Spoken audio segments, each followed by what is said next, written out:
Good evening to everyone. My name is Arianna Dagnino and I am the Cultural Events Coordinator of the Dante Alighieri Society of DC in Vancouver. So on behalf of the Dante Society, I welcome you all here for tonight's event, a roundtable on Italian school rights beyond borders.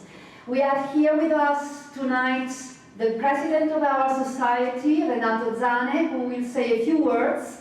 And after that, we welcome our new Consul General of Italy, Mr. Paolo Miraglia del Giudice, who also will bring his welcome to the community. So, Renato, please. Good evening, everybody. I'll be very brief, I promise. It's so nice to see so many familiar faces and to see the consulate and Consul General and people from the consulate, as well as people that I've seen on webinars before, so thank you very much for joining us. Our wonderful coach of the Whitecaps is here as well, so thank you. Much appreciated.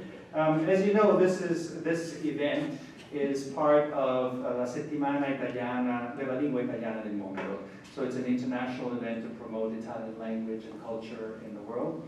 And it's organized under the auspices of the Ministry of Foreign Affairs in Italy, as well as it brings together all of the cultural organizations that are present around the world who are interested in promoting language and culture.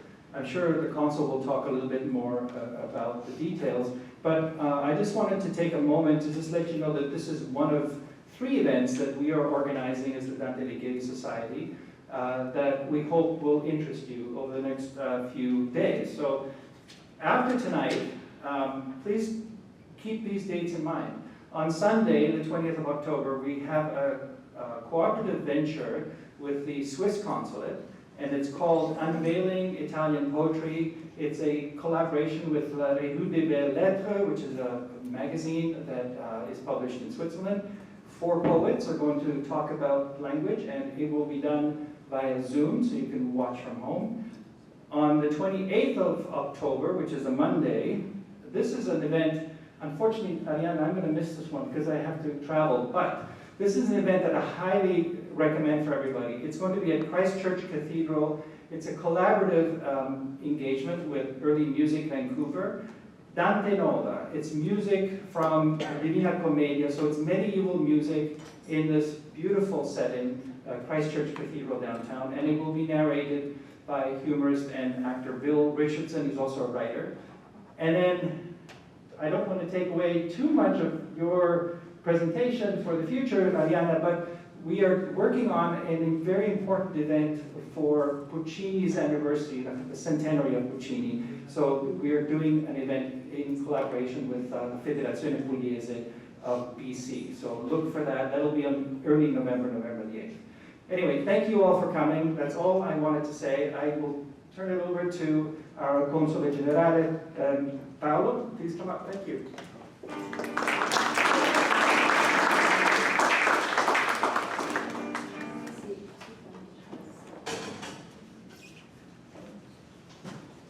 Thank you very much. Thank you, Arianna, insomma, President Renato Zane. Consider that we are now celebrating Italian Language Week. I will speak in Italian. I think that will be the right moment to speak in Italian. So vorrei ringraziare moltissimo insomma, la Dante Alighieri, Arianna e Renato Zane per questa bellissima iniziativa con cui appunto celebriamo il 42esima edizione della Settimana della Lingua Italiana nel Mondo. Una rassegna importante che si svolge ogni anno nel mese di ottobre, nella terza settimana del mese di ottobre, e che è la rassegna più importante di promozione della lingua italiana su scala globale, nata nel 2001 da un'intesa, da un accordo tra il Ministero degli Affari Esteri e l'Accademia della Crusca, con l'alto patronato del Presidente della Repubblica. La settimana ha sempre un tema specifico che funge da filo conduttore poi una narrativa insomma, di tutta la settimana, insomma, degli eventi che si svolgono durante questo evento, e questa settimana ha come tema il libro. Il titolo della settimana infatti l'italiano e il libro, un mondo tra le righe. un modo insomma per approfondire in qualche modo il nesso, il collegamento che esiste tra la lingua italiana e la letteratura nel mondo contemporaneo. E penso che l'evento di questa sera ci aiuterà moltissimo ad approfondire questo aspetto, in modo particolare la letteratura sotto una prospettiva diversa, quella degli scrittori insomma, che vivono o lavorano all'estero e che in qualche modo forse possono essere anche influenzati in questo dalla cultura o dalle culture del paese ospitante, insomma, che è un qualcosa che caratterizza forse in modo particolare questo tipo di letteratura. Poi il libro quindi insomma è l'aspetto centrale di questa settimana e si vuole anche celebrare e sottolineare l'eccellenza dell'industria italiana del libro, dell'editoria italiana. L'editoria italiana è la principale industria culturale del paese, che fattura 3,3 miliardi, ha fatturato l'anno scorso, è la quarta industria in Europa, editoriale la sesta nel mondo, e sta avendo insomma, sempre più successo e anche prestigio, insomma, come testimoniata alla presenza proprio in questi giorni dell'Italia come ospite d'onore della fiera di Francoforte, che è la più importante al mondo, dopo 36 anni che l'Italia torna ad essere ospite d'onore in questa fiera che ha una valenza globale assolutamente importante. Come è stato ricordato ci saranno tanti eventi ieri in questa settimana, grazie anche ai tanti partner, innanzitutto la Dante di ieri, attivissima, che ringrazio per tanti eventi che ha organizzato e che ha promosso, ma anche la Camera di Commercio, insomma, che contribuisce, abbiamo il Centro Culturale che ha ospitato ieri l'evento, il Museo di Vancouver questa sera, ringrazio anzi Mauro Vescio, il direttore, per essere qui con noi, e abbiamo quindi ovviamente i dipartimenti di italiano, insomma la UBC e SFU, insomma, ovviamente che sono fondamentali insomma, in questa attività di promozione. Ci saranno nei prossimi giorni altre attività, domani insomma proiezioni di film, venerdì la giornata della lettrice, insomma dove si parlerà di Pinocchio, intelligenza artificiale, l'impatto sulla traduzione letteraria, un tema di grande attualità, e avremo poi un evento alla Camera di Commercio organizzato anche con l'Istituto Italiano di Cultura presso la Simon Fraser University venerdì pomeriggio, invece sull'arte della rilegatura dei libri, che è un'altra eccellenza italiana, e sarà ospite l'editore Tallone che insomma spiegherà anche quest'arte che è un'altra eccellenza italiana legata sempre all'editoria. E domenica, è stato già accennato, ci sarà l'evento insieme al nostro partner tradizionale, il Consolato Svizzero, con cui collaboriamo sempre e organizziamo sempre eventi. Ci sarà un concerto il 25 organizzato da Dante, alla cattedrale, molto bello, insomma anche molto suggestivo sulla musica ai tempi di Dante, la musica polifonica, e appunto l'appendice finale è stata ricordata anche l'8 novembre, il concerto pucciniano, insomma grazie ancora alla Dante, e celebreremo anche l'anniversario, il 100° anniversario della morte del grande compositore italiano, proprio qui di fronte con un concerto però quindi siete, insomma, spero che molti di voi possano poi partecipare. Quindi grazie ancora, grazie mille di tutto e buona settimana della lingua italiana.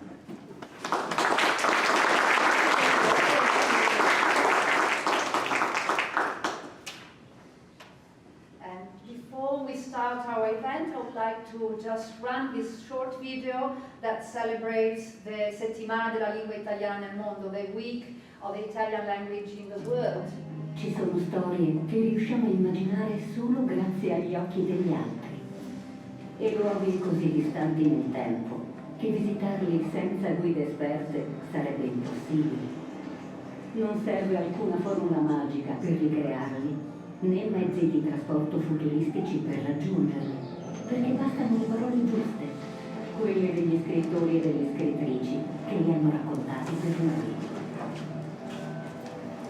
In lingua originale o in traduzione, da secoli i libri italiani portano lontano le storie del nostro paese, permettono ai lettori di tutti i continenti di scoprire punti di vista che l'Italia ha dato al mondo e di assaporare le nostre leggende e le nostre tradizioni.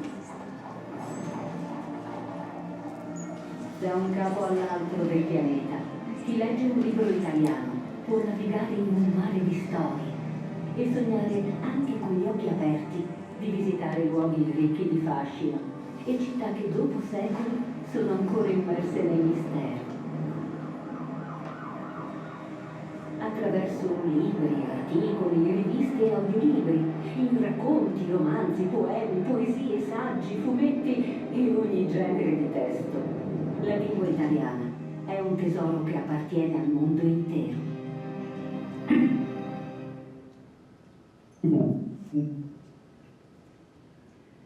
And now I would like to introduce the moderator of the Roundtable, Professor Carlo Testa. He's a professor of Italian Studies at the Italian Studies program of the University of British Columbia. He doesn't need too many introductions. He's the veteran of Italian language and culture here in Vancouver. And he is also a poet himself and a writer and a translator. He has been translating from Russian and from German into Italian. He's a polyglot. So I think he is the best person tonight to talk about Italians who write and live beyond borders. Not only linguistic borders, but also cultural borders. Thank you so much.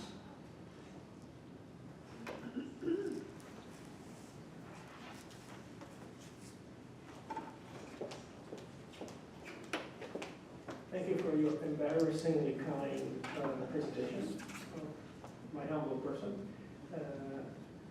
Arianna. Now I present the other speakers. Is that right? Our first speaker will be Michela Valmori. She is a visiting lecturer at UBC, appointed by the Italian Ministry of Foreign Affairs. She has lectured for many years at the University of Bologna and served as an associate lecturer at Birkbeck, University of London. She holds a PhD in comparative literature. She specializes in the culture and literature of Italian-American emigration. As a co-founder of Strade Dorate, Golden Roads, a cultural space celebrating the Italian diaspora, Michela blends her academic career with personal passions.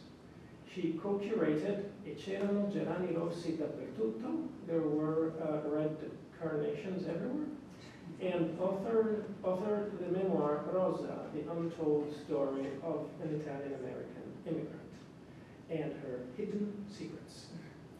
Thank you very much.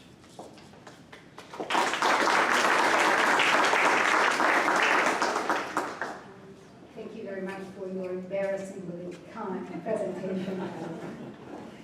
So grazie mille a tutti, good evening everybody. Thank you very much for being here. Thank you very much to the General Consulate of Italy, to the Consul, to Laura San Filippo, to my dearest friend Barbara and her husband, Bunny. Thank you, Luisa, the head of Italian at UBC, and thank you also my students who came just to see me speaking, so thank you very much. You might know me. I'm the visiting lecturer at UBC, appointed by the Minister of Foreign Affairs, as Carlo just said, but very few of you might know how profoundly what we are doing tonight actually resonates with the person I am. So first of all, let me say that academically it does so because I do have a PhD in Italian American Studies, and I've been committed to the field of migrant writing for my entire academic career, if we want to call so. And also privately because I am the granddaughter of an immigrant in the US, and so writing the memoir of my great-grandmother was something that actually made the difference in my entire life. I always known that in my family there was a story of migration, but it was during my Fulbright year at the University of Notre Dame that I had the chance to go through the archives and conduct more thorough research and came in touch with something that was a very hidden universe. And writing a memoir resignified my entire, I would say, existence, not just academically, but also personally. Tonight I'm here to present, I don't know where my presentation is, but I can find it. You are there, already there. Yes. So how do I go? Okay. So just let me tell you then, it was summer of 2020 together, together with a very esteemed colleague at the University of Perugia and 2 colleagues from the University of Florida Atlantic, University Boca Raton, we decided that we were in lockdown, we were home guys, so we decided that we wanted to create a sort of virtual space where the Italian and the Italian-speaking diasporas could actually talk, could actually converse.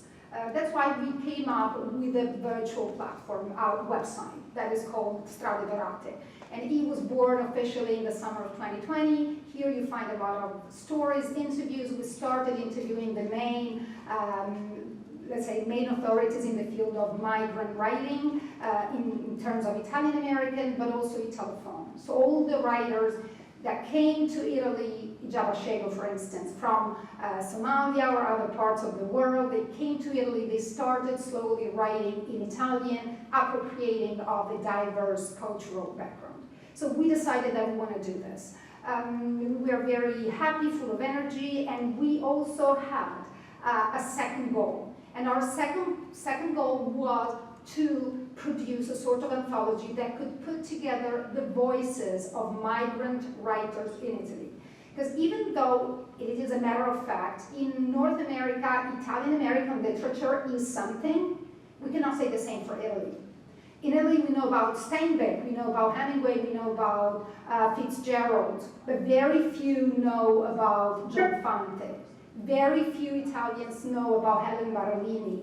So, and I'm just mentioning 2 of the most important names. So that those that are actually hidden, that are not so known, are totally a mystery for Italy. We don't know anything about this very important cultural universe that is there for us. So we decided that we want to write an anthology, and so we did. Strade Dorate, this is the book. Strade Dorate came to life on the 28th of March, 2024. But actually the works initiated a year before, in the spring of 2023.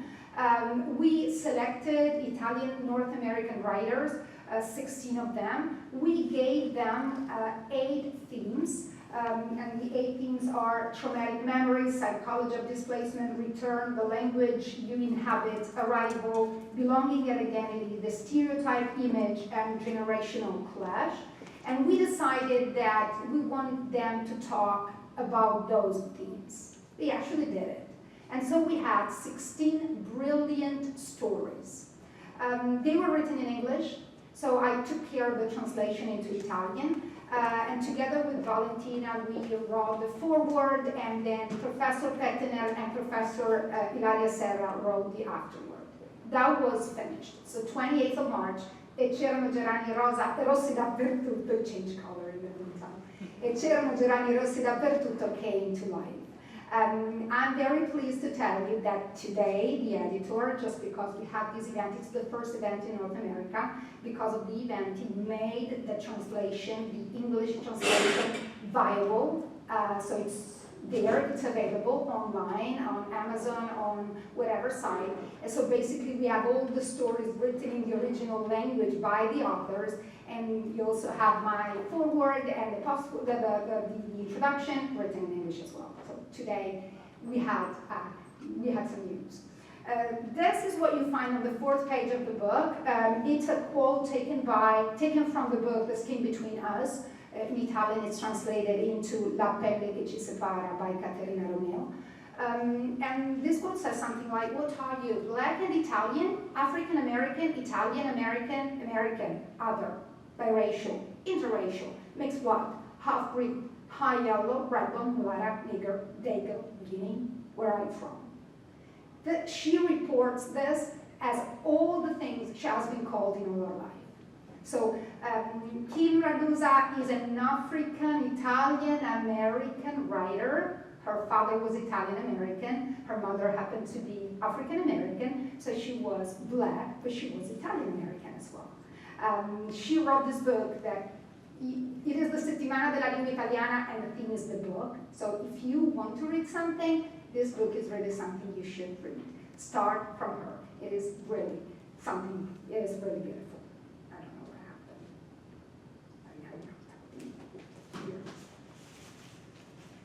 It's internet, but it's different from mine, so I'm trying to get settled.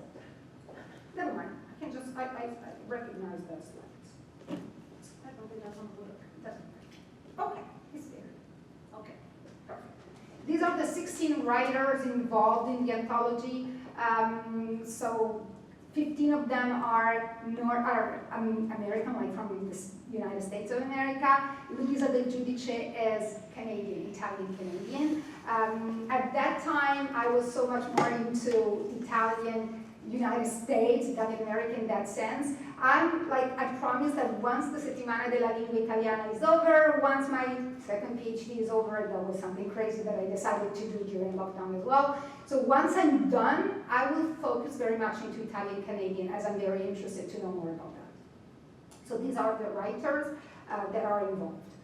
Okay, so this is Luisa Del Giudice. Luisa Del Giudice is the Italian Canadian, and I decided that I wanted to start tonight with her. And she picked, of all the things that I told you about, she picked the moment of arrival. So here you have the Italian, so you have my translation basically, and then you have the original version written by Luisa. I will do the readings in Italian, I guess, but you'll have your chance to read this in English if you prefer. Una volta sbarcata in Canada, si rese conto di avere un altro problema tra le mani, perché non era riuscita a procurarsi il latte per un lunghissimo viaggio in treno, fu costretta a fare affidamento sulla misericordia di un'altra donna che me ne fornì una bottiglia. Anche lei e le mie sorelle stavano patendo la fame prima di trovare finalmente il modo di comprare una pagnotta di pane, disgustosa a quanto pare, e una scatola di carne. Mia madre fece del suo meglio, ma è ironico che la nostra prima esperienza in quella terra promessa sia stata in realtà la fame, una forma di trauma culturale che avrei esplorato a lungo molto più tardi. Luisa Del Giudice talks about what the arrival in the New World was. So when these people left Italy, they had maybe the hope that their life would gonna be better, that probably they would have different opportunity in the new world. I mentioned that yesterday and it's meaningful, that's why I'm gonna repeat myself tonight. They had heard of a place where streets were paved with gold. That's why they left Italy, because they wanted to find a place. Once they arrived there, they actually realized the streets were not paved with gold. Then they actually realized that streets were not even paved at all. And then, sadly enough, they realized that it should have been done together with other fellow immigrants from all over the world who would have the duty to pave those roads. So once they arrive there, they find a situation which is pretty different from the one they had hoped for. So therefore, what happens is that they have un trauma culturale, patire, la fame. So their life there was not going to be much better, above all initially, than the one they actually had before leaving their country. The second story that I actually took an expert from is The Belonging by Rita Ciresi. Let me say, if I may, that this is my favorite. Rita Ciresi talks about the belonging to a background, to a cultural background, and she talks of what happened on a Sunday morning in New Haven. So she says, nella New Haven degli anni 60 la parrocchia di appartenenza definisce chi sei. San Stanislao significa che sei polacco. St. Martin de Porres significa che sei nero.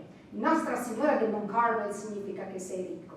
Sant'Anna significa che la tua famiglia appende sia un crocifisso di metallo sia un gobbo di plastica sulla porta di casa per scacciare un malocchio. Tuo padre ha le unghie sporche di terra e tua madre usa ancora l'asse per strofinare la biancheria. In estate non si vergogni di appendere boxer logori e reggiseni cadenti sullo stendino ad asciugare. È scontato che tu mangi maccheroni 5 volte a settimana, bastoncini di pesce il venerdì e polpette solo la domenica. È scontato che tu sia italiano. So Rita Ciresi here talks about what the image or the belonging to the Italian cultural environment was. So Italians used to be like this, used to have pasta a lot. They actually, when the first generation of immigrants arrived in the New World. I said it yesterday, they had no interest in assimilating to mainstream society. They gathered in enclaves, in communities, little Italies, and they kept on eating Italian food, celebrating Italian festivals. They kept on speaking Italian, they kept on reading Italian newspapers. They were Italian, they would have pasta every day, they would have fish on a Friday because you're Catholic and you cannot have meat on Friday. And then they would definitely behave like this. Mothers would wash clothes on the river and so on. That would be being an Italian.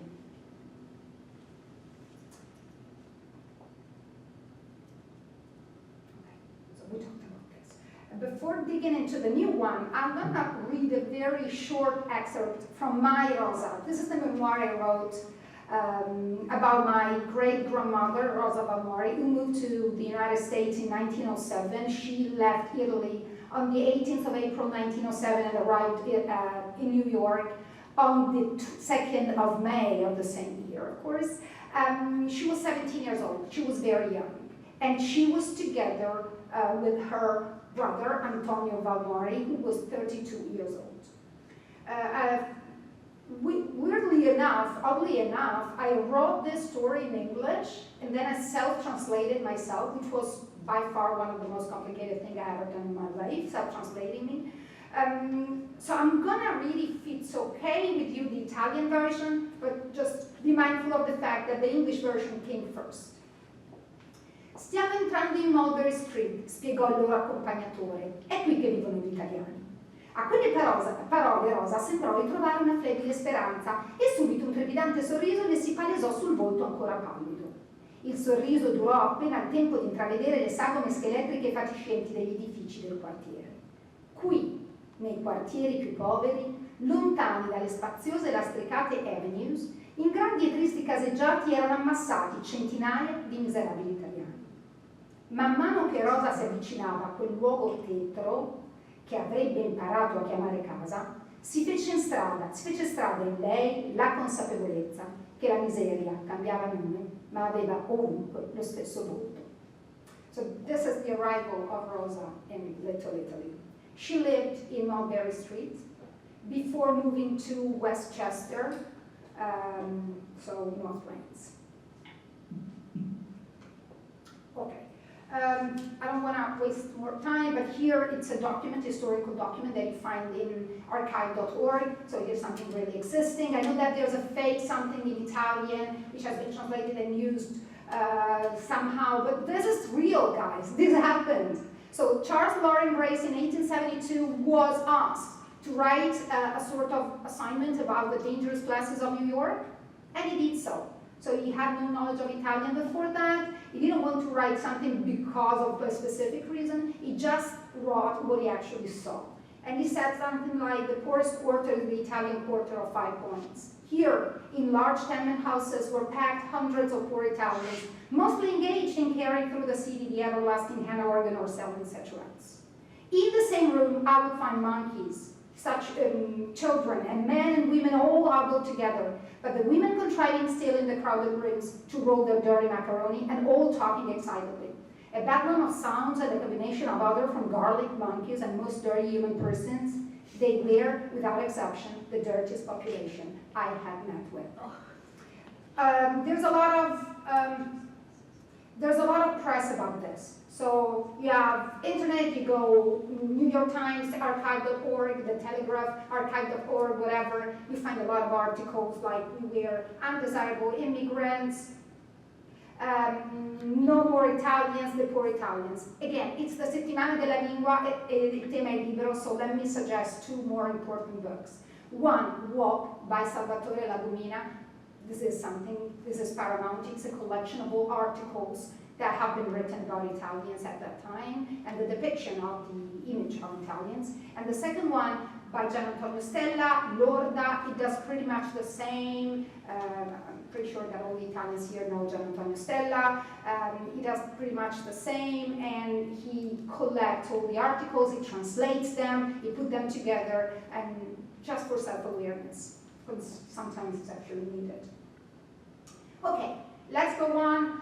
Be finished it in a very few minutes. The generational gap. So we do have Kathy Curto. Kathy Curto actually gave the title to the book. Well, actually she didn't. It was us that reading her story, we decided that this quote from her story could be picked as the title of the book. E c'erano gerani rossi dappertutto. It is the story of a girl that when she is young, she is always sent to Italy by her parents and always compelled to see all of these geraniums everywhere. So she's a little bit fed up with this symbol of Italianness, all of these geraniums. But at the same time, because then when she was a kid, she was a child, she wanted to be American, so she wanted to wear Italian clothes, she wanted to be smart, she wanted to be together with friends. Then eventually, with time, she realized that she wanted that part of Italianness that her parents represented, once that her parents were not there any longer, she was actually missing that and realizing how important, what a part of her identity that part was. I'm going to read Kathy Curto. Ero arrabbiata con I miei genitori per il modo in cui quei fiori intralciavano la vita che pensavo di voler vivere in quel momento. Mi sarò anche pavoneggiata per il quartiere comportandomi come un pezzo grosso, portando addosso una maglietta nera con davanti lettere di plastica glitterate e termoadesive che dicevano principessa italiana, ma la verità è che ero confusa. Amavo la mia maglietta, ma desideravo ardentemente anche le automobili con gli adesivi sul paraurti, le staccionate di legno e i barbecue americani. E i gerani. A quel tempo sembravano l'opposto di questi desideri. Quando ero giovane e confusa non ero in grado di afferrare la loro grazia, la loro bellezza, la forza color del sangue, ma la vita, la perdita, una visita in Italia e la fede hanno cambiato le cose. In realtà, quelle esplosioni rosse di fiori calabresi potrebbero essere le più spontanee di tutte. Okay? Okay. I finished. So read this. Another book absolutely to know is this one, Wait Until Spring by John Fante. Read it if you have the chance. This is what John Fante, Arturo Bandini said.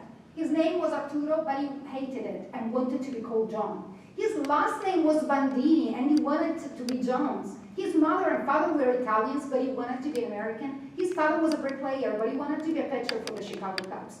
His face was freckled, but he wanted it to be clear. He went to a Catholic school, but he wanted to go to a public. This is the foreword written by Ilaria Serra and Emanuele Pettiner. I leave it here. I'm not going to indulge in this. I also prepare some major bibliography because I'm going to make this presentation available if you want to know more. If someone is interested, just ask Arianna. She'd be happy to share. I'm very happy to share it. Thank you very much.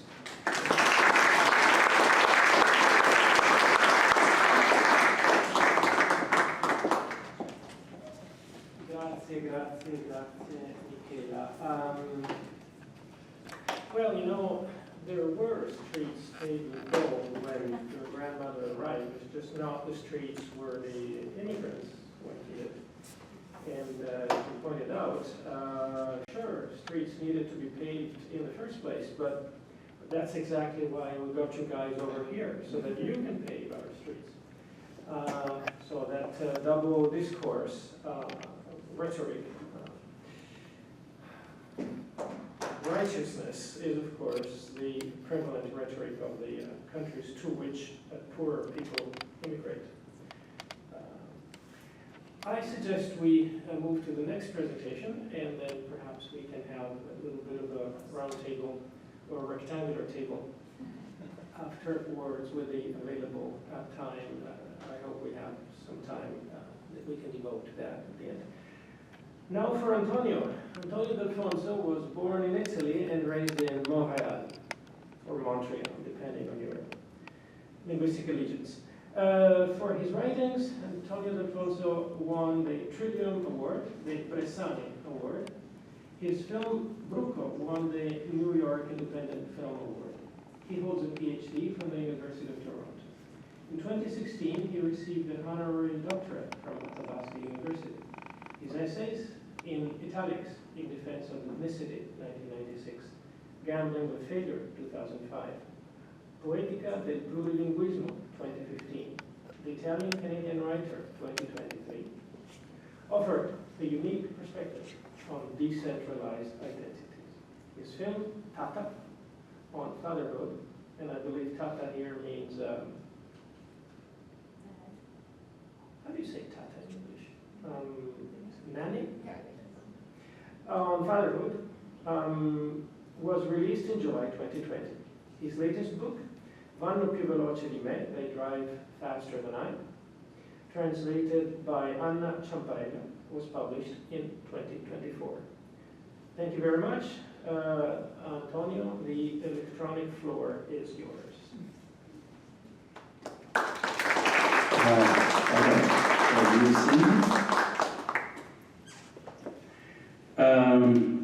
I imagine you see me, so thank you for inviting me, Arianna. So first of all, I was born in Montreal. I was not born in Italy. And that is an important element because as Carlo. the previous, pardon? Carlo. Do you hear me? Yes, yes. Carlo or Michela? What? That's okay. It's okay. It's okay. It's okay, go ahead, go ahead. Okay, all right, okay. So, like I was saying, I was born in Montreal, which makes the situation a bit different in the sense that I had to deal not with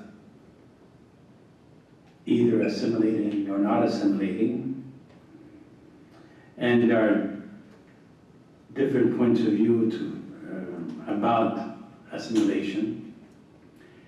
I decided to,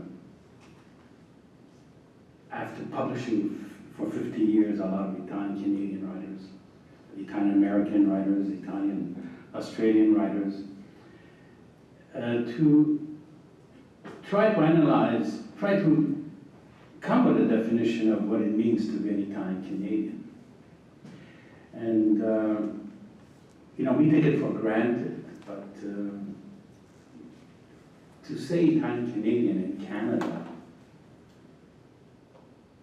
is a illusion, if I can say that, because we don't really have the right to say it. We can say it as long as we want, but you cannot fill a form from an Arts Council, for instance, and say, I am Italian Canadian.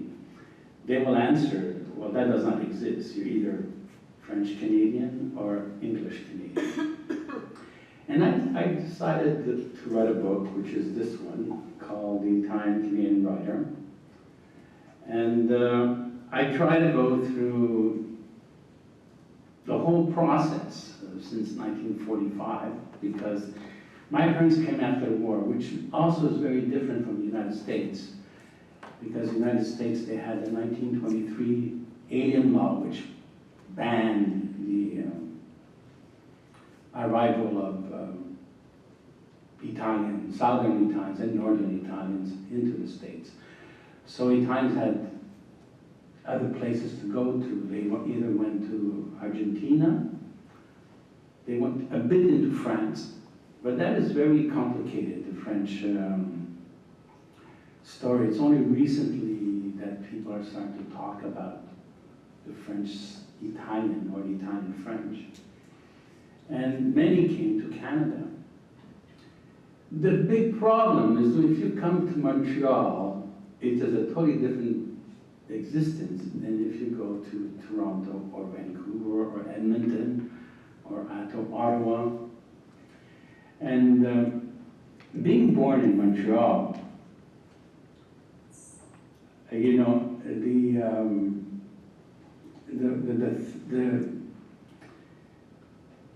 the 60s, I was born in the 50s, so we were already considered enemy aliens because of the fascist war. So we come after Petawawa, where Italians were interned during the war. So in Montreal, they really didn't care about us. They didn't care, our parents came, my parents came, and they went to work in or industrial work, or mostly factories, contrary to Ontario, where they went into construction. There is construction in Montreal, but it's not the same thing as in Toronto, where they really had to pave those roads that were not made of gold. In Montreal, what happens is that since Montreal was a Catholic society, they had a problem because they really didn't want us in the Catholic school system. And so they pretty much forced us to go to the Anglo system, which was basically Protestant. But the Italians somehow decided to open up, to close the Irish schools, because the Irish were becoming more and more francophones. And so the Italians went to these highly populated Italian schools, and so we all spoke our dialects, and we had to speak English. That was our way to talk. But all around us, you have this reality which is francophone. And at the same time as we are evolving to become older people, Quebec is itself evolving and becoming a nation, an official nation now, according to the last Prime Minister of Canada, which considered Quebec a nation. So you have this reality of a conflict whereby you have Italians who were Anglophone, Catholics. You have Italians that go to Protestant schools, and then you have the francophones. Some people went to the French system, some Italians, when I say people, I meant Italians. Some of my cousins, for instance, went to a French school. And interestingly enough, what I realize, and it's quite clear, most people that went to the French side never learned Italian, or they had to make do. They became more involved in the nationalist, the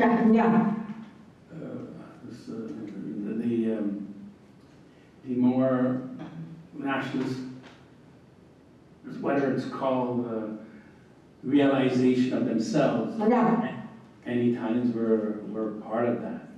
And we on the Anglophone side, we were not part of that. And so we learned French on the street, English at school, we spoke our dialects at home. And our vision of Canada was basically Quebec. And it was something that, it is still something quite unique in my generation. And this will die with me, I mean, not with me, but my generation. Because whatever happens after 1992 with the Law 101, there are no more Anglophone Italians. It is very hard for you to make your child go to English school. So I'm interested by my generation.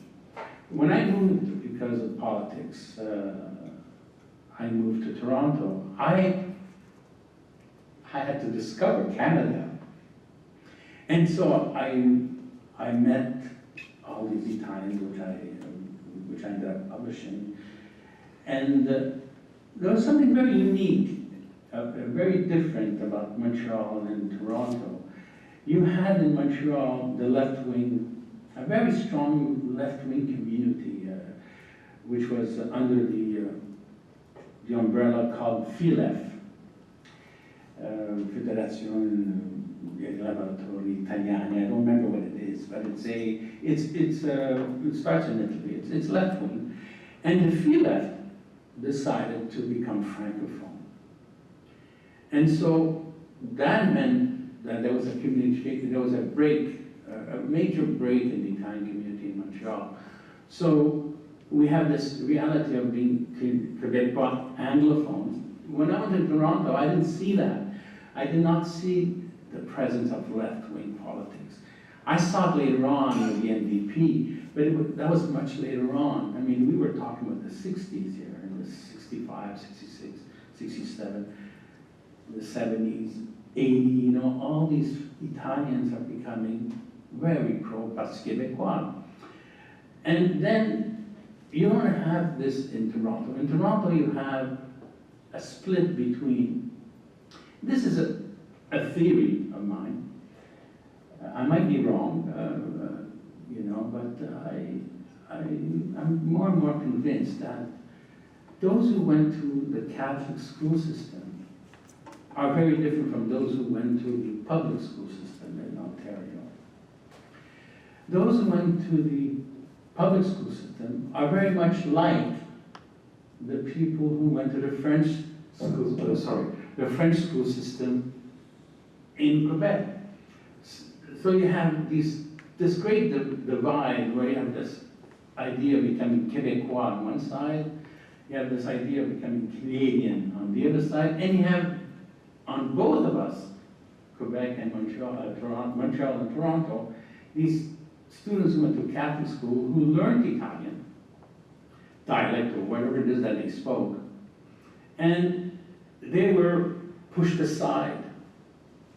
And I think that is where something happens.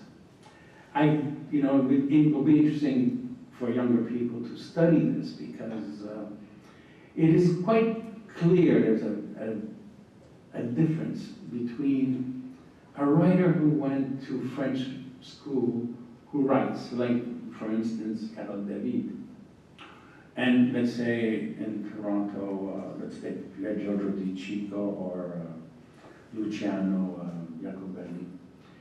And you don't have a sense of, yes, there is a presence of Italianness somewhere, but it's not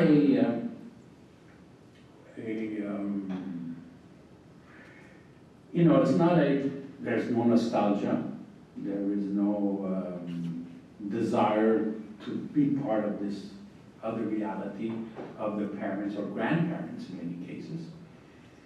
But you have this in the Catholic kids.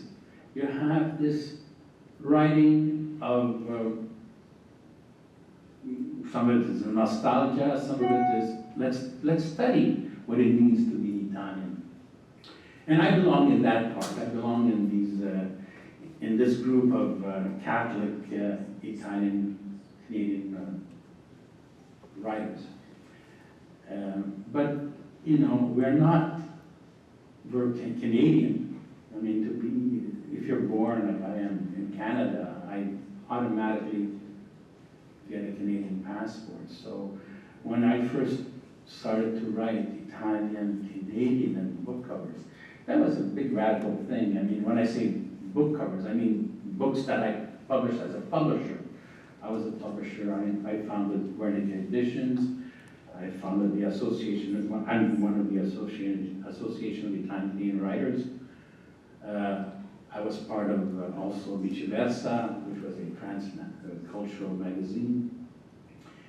And we were trying to define what it means to be Italian. And I think the word transcultural, when we were this group of Italians in Montreal, it was a way to go beyond the idea of ritorno, the idea of Italy as a center. It was there, but it was not something we aspired to.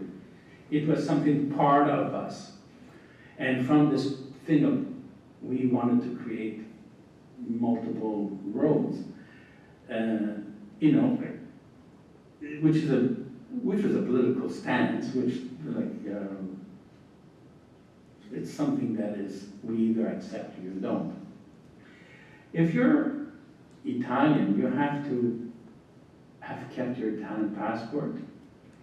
And anybody who was born after 45 up to 1968, because in 68 Canada stops Italian immigration.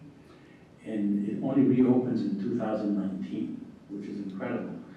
So you have this silencing of the Italian culture, but yet we do have this fresh blood that comes in from, I use the word blood not in the genetic sense, but it just, this fresh water coming from Europe, you know, that is feeding what was cut off from that source. Like in the States, they don't have this. We did have it in Canada. And so we receive this, and so we have this new influx of Italian thinkers, or people who might have gone to elementary school, some of them to the liceo, depends how old they were.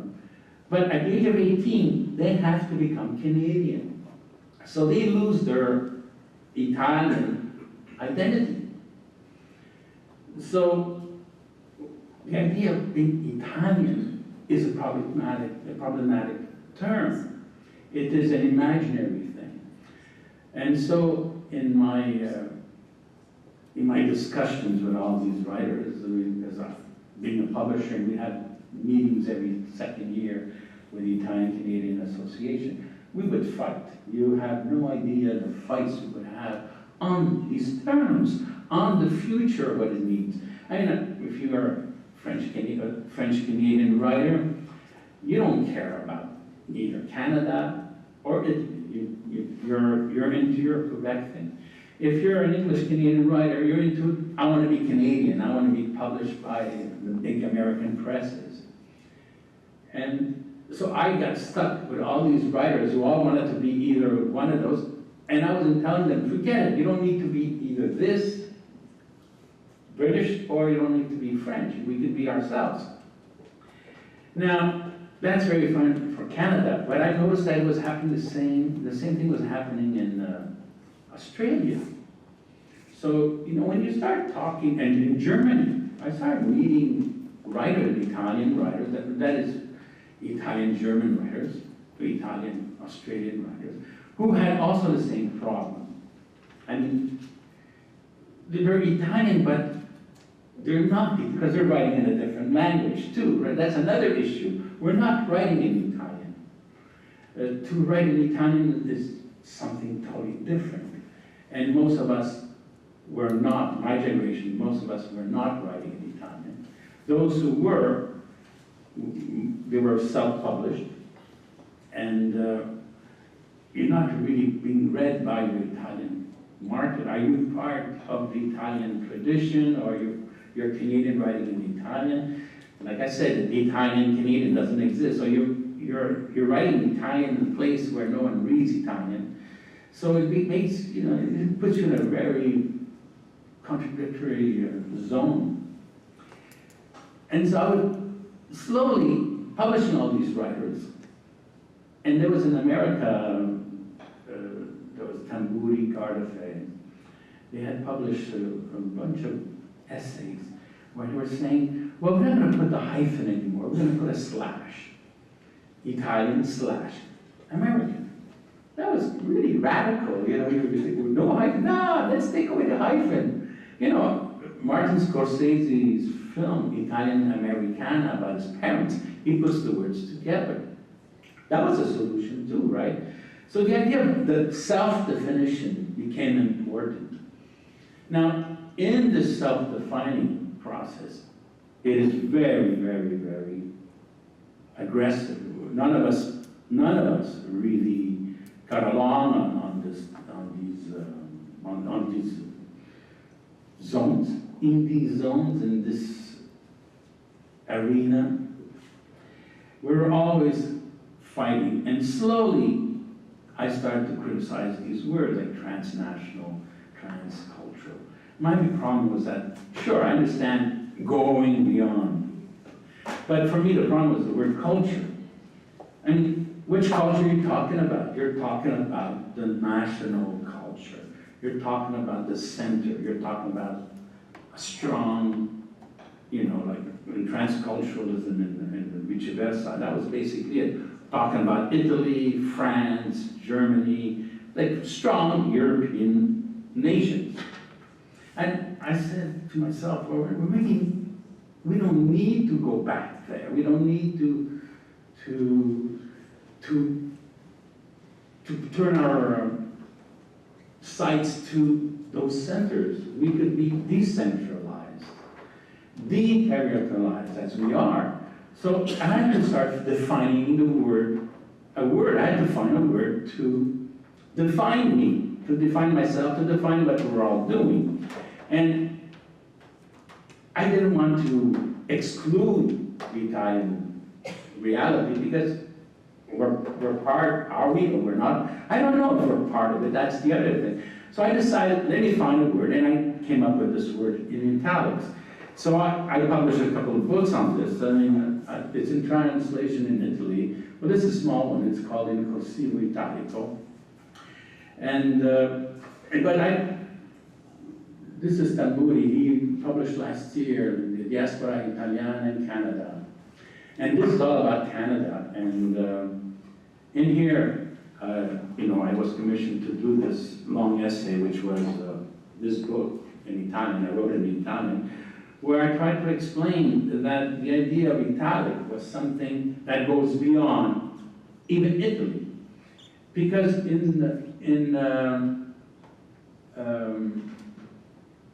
in French, you have la francophonie. In Portugal, you have la lusophonia. We cannot say we are Italiophones. By saying that, you're excluding everybody who's writing in other languages. So for me, the word Italic includes all those different languages. And it's not genetic. That was for me very important. What would define the idea of Italic is anybody who is interested in something about in Italian things. Italian, whether it be outside in Italy or outside Italy. So I'll stop with that, with the word Italic. Antonio, yes. I'm extremely embarrassed to have to mention that time is a very cruel overlord, and time says that. No, I want to finish. I'm finished. I'm finished. We need to. I just said it. I finished. Yeah. Well, the thing is. Oh, finito.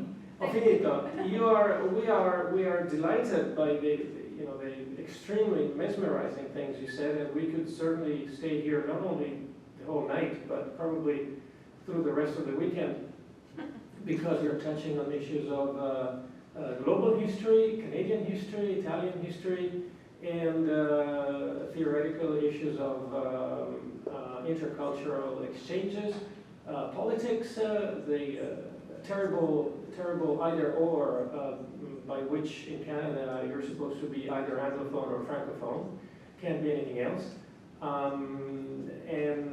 So why don't we do more of this on some other occasion? If I may speak for the community here, I think we would like to hear more of what you just touched upon, which is really, really fascinating, and we should do justice to it in a larger frame, I suspect. But I cannot say how much we're grateful to you for all the very, very... Thank you for listening. Yeah, thank you. Thank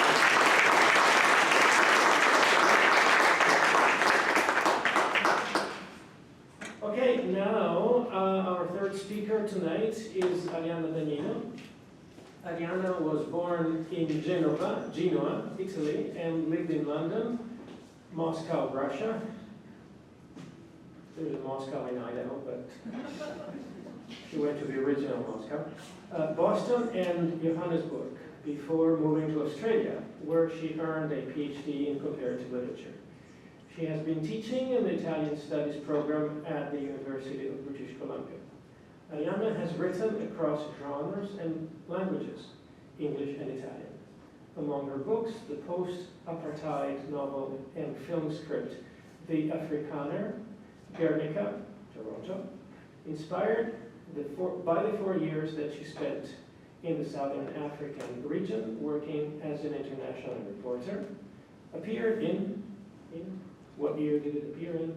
2019. 2019. Thank you very much. Arianna, the floor is yours.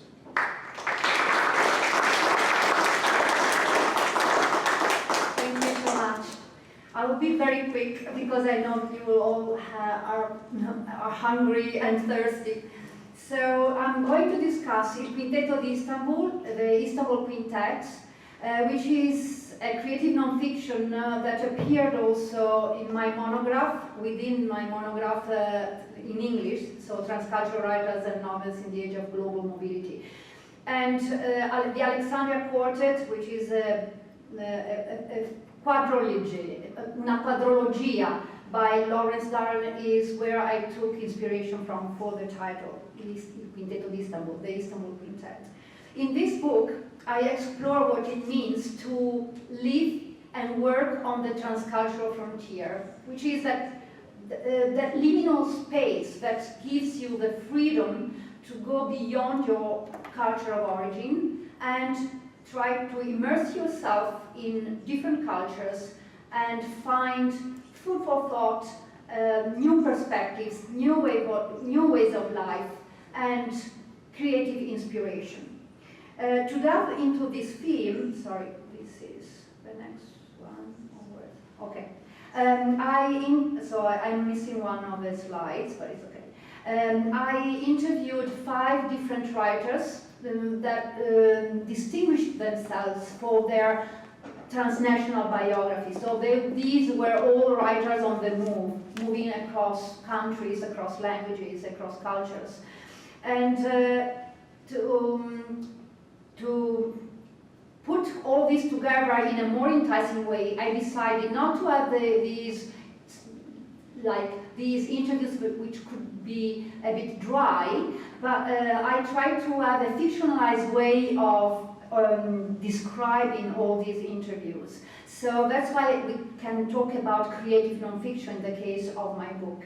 For example, instead of having Ines Baranai speak in her anonymous hotel room in Melbourne, where we really met, I envisaged her to speak to me wrapped in a bath towel in a Turkish hammam in the Çimdahir district in Istanbul, which is the ancient quarter of Istanbul. And Brian Castro, I decided not to have him in his office in Melbourne, a dull office in Melbourne, but in the hotel room of the Pera Palace in Istanbul, which is the historic hotel where supposedly Agatha Christie wrote her crime story, Murder on the Orient Express. I decided to use Istanbul as my fictionalized setting because this city historically has always been at the intersection between Asia, Europe, North Africa, not only culturally and geographically, but also politically and religiously. Also, the 3 main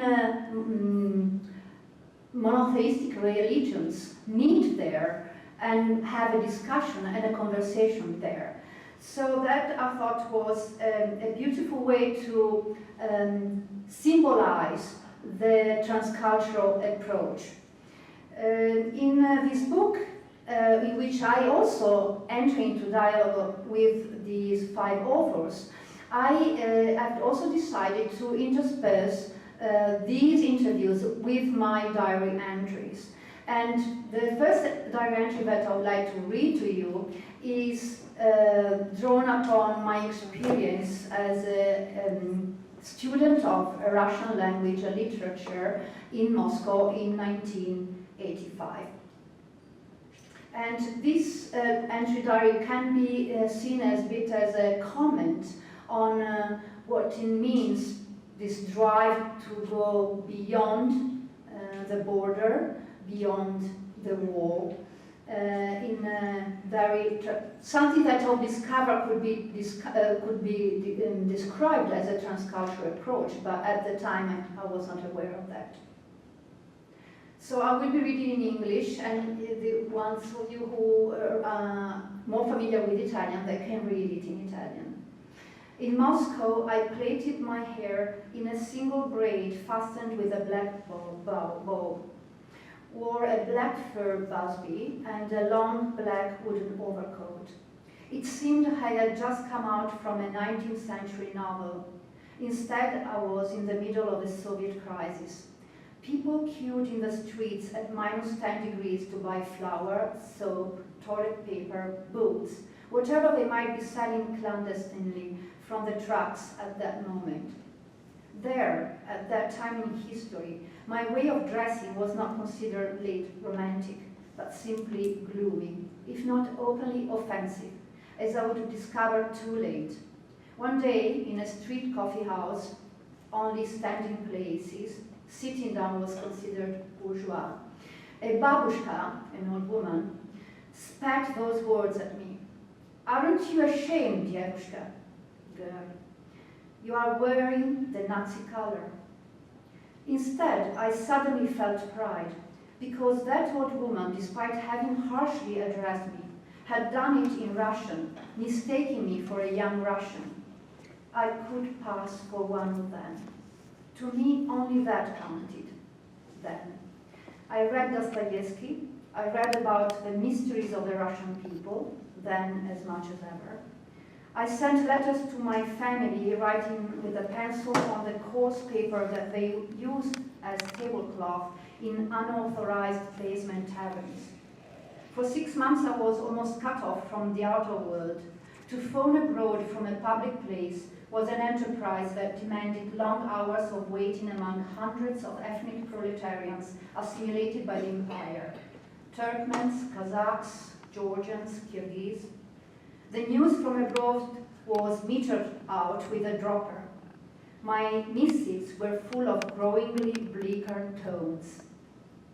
I had adapted to that humid subterranean world of mechanics who read Gogol, of poet engineers, of incognito intellectuals, of non-declared Jews.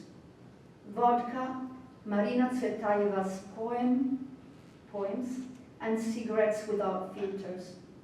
I was right in the belly of a Russian devil. I was exactly where I wanted to be, on the other side of the barricade, the wall, the curtain, there where few ventured.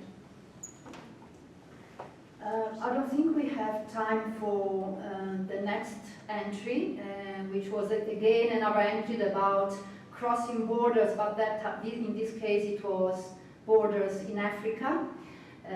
So I skip that and I go to the next one, which is an entry that recounts my first experience when I landed in Australia as a privileged migrant.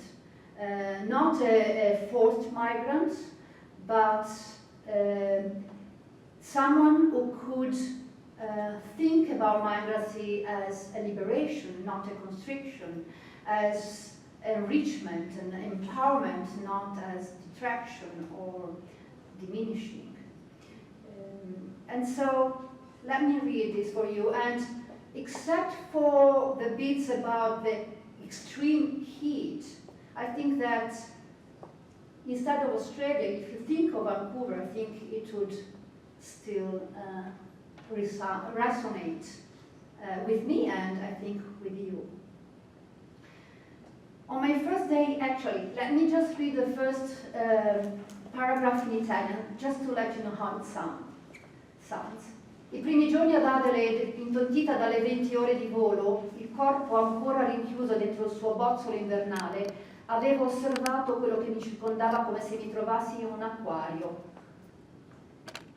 On my first day in Adelaide, numbed by the 20-hour flight and still wrapped in my wintry cocoon, I watched what surrounded me as if I were in an aquarium, with all those muffled sounds and gilt humans that seemed to float in the hot air, going about in placid slow motion, apparently content with their overheated, oven-like environment. Sailing along the multiple immense parks in the city center and the miles-long beaches facing the ocean, I kept having that strange feeling of unreality, as if all of a sudden I had plunged into a scene of Pleasantville, the movie in which everything is apparently perfect.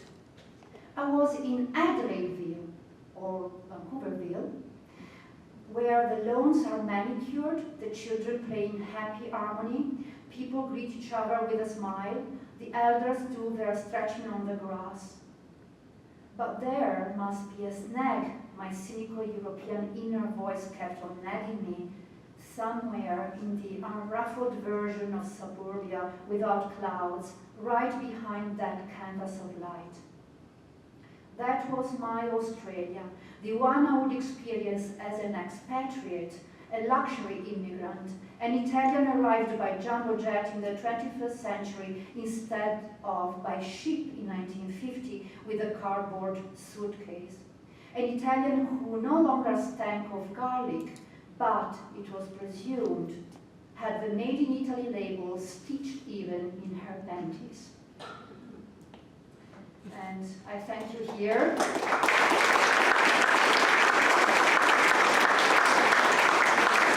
leave it to Carlo for the final remarks and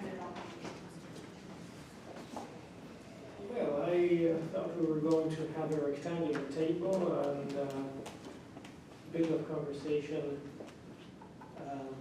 exchanging ideas and comments, and I'm embarrassed to cut off others from speaking and contributing to the debate. I have been fascinated by all your contributions.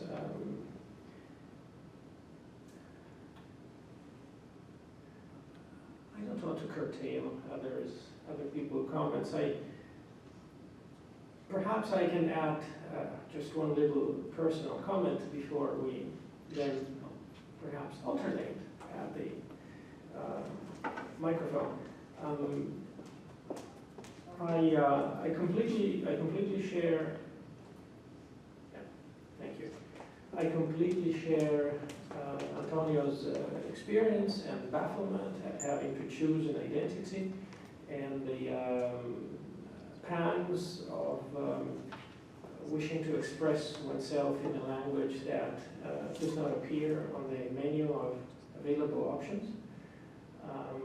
I have to confess that I have resorted to a shortcut. I've cheated. I've created a mini publisher, or samizdat, if you will, of my own, where I publish whatever I want in whatever language I think is suitable. Nobody reads my stuff, but that's another story. At least it's available to the public. I took a leaf, or many leaves, from the advice of a colleague from Bologna, Carlo, who is a specialist of medieval Persian poetry. And you understand how many copies classics of medieval Persian poetry can sell in Italian translation. So he created his own publisher, and the name of that publisher is Alan Bay, I believe, something like that. Anyway, it's easy to Google it, and he said I publish my own books. It's through Amazon. I have a publisher. Amazon distributes it in either paper version or Kindle version. And I followed him very pedestrian manner. I created Finisterre, Land's End. Finisterre means Land's End. As you know, there is a Finisterre in Spain, there is a Finisterre in France, and there is Land's End west of Truro in Cornwall. So I wasn't very original there, I suppose. But with the help of my colleague and also in spare time, better half, Daniela Boccassini, we picked this name because we felt it was suitable to express this kind of no further sense that here we are, and next step is jump, There's no other option, jump and swim. And Vancouver is very, very appropriate for that.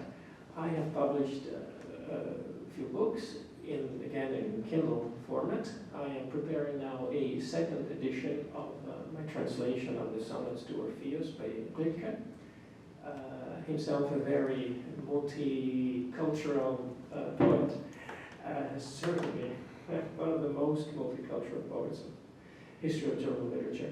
Now, the advantages of publishing with your own house and having it distributed in Kindle format by Amazon is that the cost of production are zero. It's just the writer's time, publisher's time, and there is no advance capital to be put up, and it's available to every scholar, as my colleague Carlo well knows. Anyone from anywhere in the world can buy your book for a price that you can set as low as you wish. I set all my prices at €3. Amazon says minimum is €2.69, and I go, okay, well, let's round it to €3. And the issue, of course, the barrier is the publicity, the ability, the publisher's ability to make itself known to the public.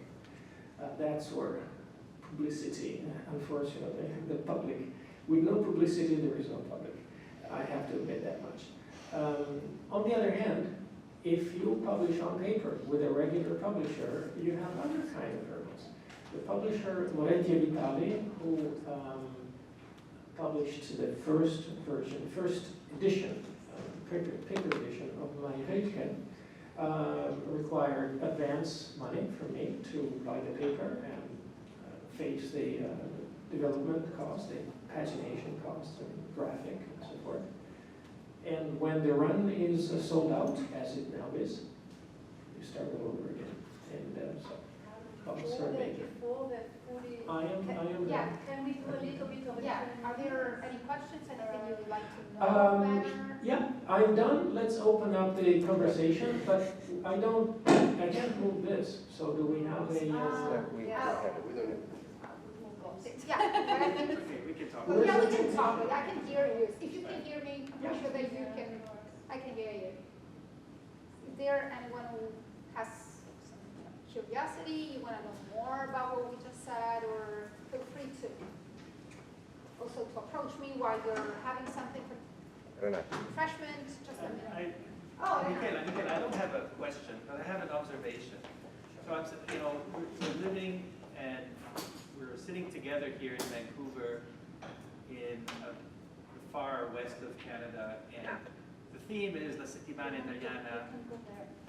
Okay, well, the theme is really La Settimana Italiana della Lingua, but as it's manifested through printing and books.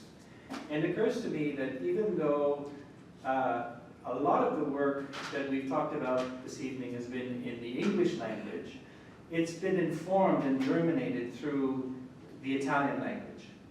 Language is culture. And all three of the writers that we heard, and I think Professor, as well, Carlo, all three of the writers are inspired by imagery that comes from the Italian language. And that imagery manifests itself through many different forms and a level of sophistication that only bilingual people or trilingual speakers really understand. And the work in English and the self-translation is also an extension of the power of that initial Italian language and culture.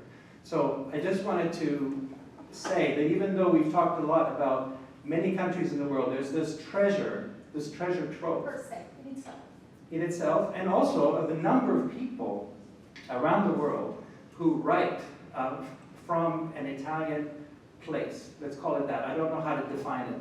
Whether you're in Montreal, or whether you're in Vancouver, or in Australia, or wherever you are, there is this thing that unites. And look at the fertile imagination and how many books are being published and waiting to be discovered. So I just wanted to point that out as an observation. Thank you so much. I really appreciate that. I don't know if this works, but Daniel. Sure. Try it. Might work. I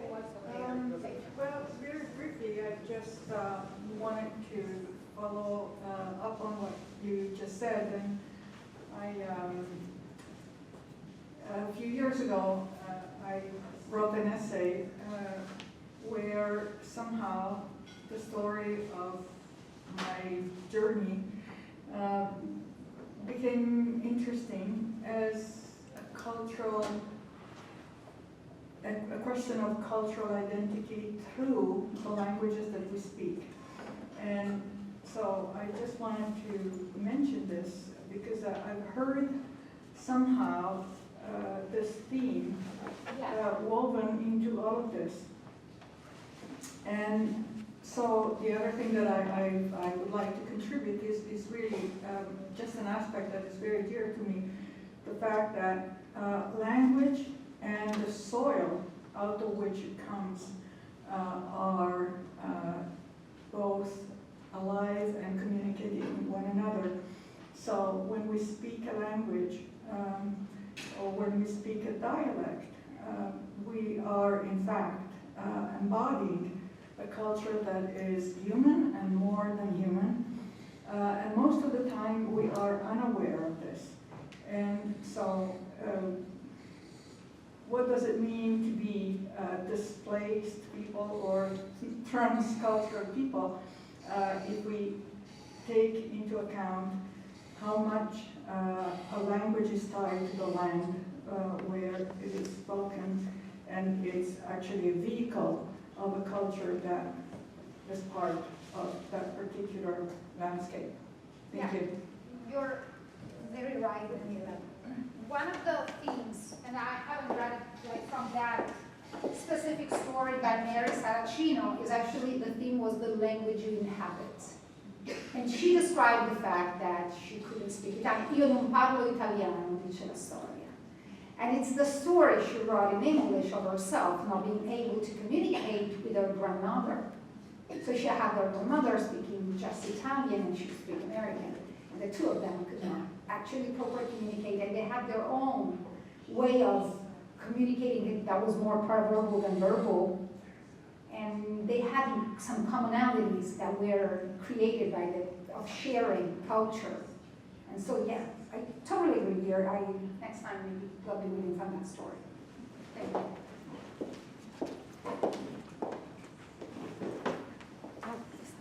I think we would be unfair if we concluded this evening about Italian books without mentioning that the New York Times has recently declared Elena Ferrante's, what's the title? My Crazy Cousin? To be the most interesting, the best novel of the 21st century. No, it's number one. It is number one. It is number one. It is number one. Now, I say that as a matter of information because I haven't read it. So, beat my chest in sense of you, but it is a fact. Americans like it. Thank you, Carlo. We have a question there. I don't know what the Italian population is of Greater Vancouver, but I'm curious amongst Italians who are younger, Italian heritage, let's say in their teens or their 20s, how much interest is there in Italian culture, literature, language? Because so many groups get watered down as they assimilate, so to speak. And what is being done to really keep that alive amongst the youngest of the Italian community?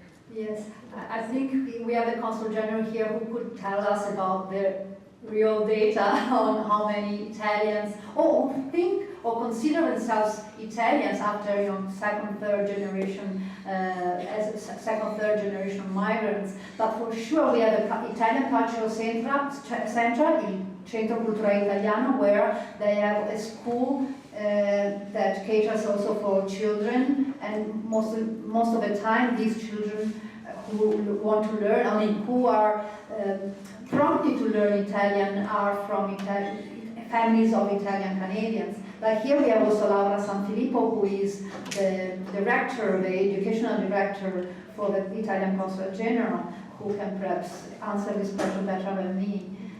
If there is anything else we could tell about this. Or if there are any other questions, here we have another question. If you like. I'd just like to address your question. I have 3 sons, and they all went to Catholic private school. It wasn't until after university that they discovered their own Italian heritage. Yeah. My husband is non-Canadian. One works for the United Nations, the other one has multiple Italian degrees. But they came to that realization themselves. Yeah. And the more I pushed it growing up, the more they pushed back. So I just like to share that there is a lot of hope, and just like that speaker said, we all come to a realization that we belong with our culture and that language is the roots. Yeah. Thank you. Thank you so much. If there are no other questions, there is food that is being prepared already. Yes? My hope is that Italian Canadians become as rumbustious and casinisti as Italian Americans, because the Italian American community is very noisy, very vocal about its own identity. Italian Canadians are very subdued and more higher profile would help. Maybe not the mafia, we don't need that, but just more dust being raised about us would be very, very good hope, yeah.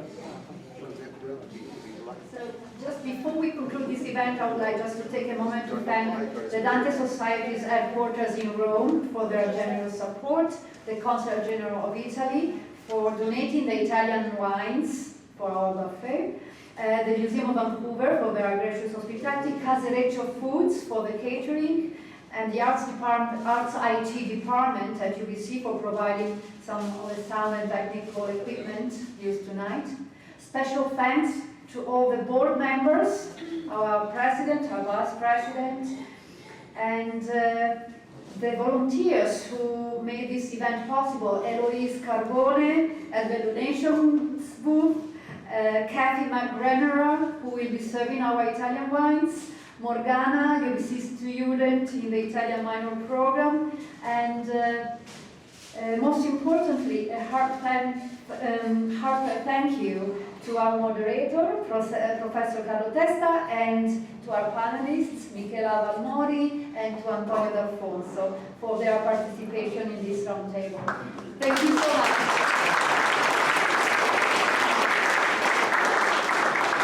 Bye-bye, Antonio. Thank you, Antonio, for being with us. And thank you to Vicky Santos here, who is the sound technician who will help us out here.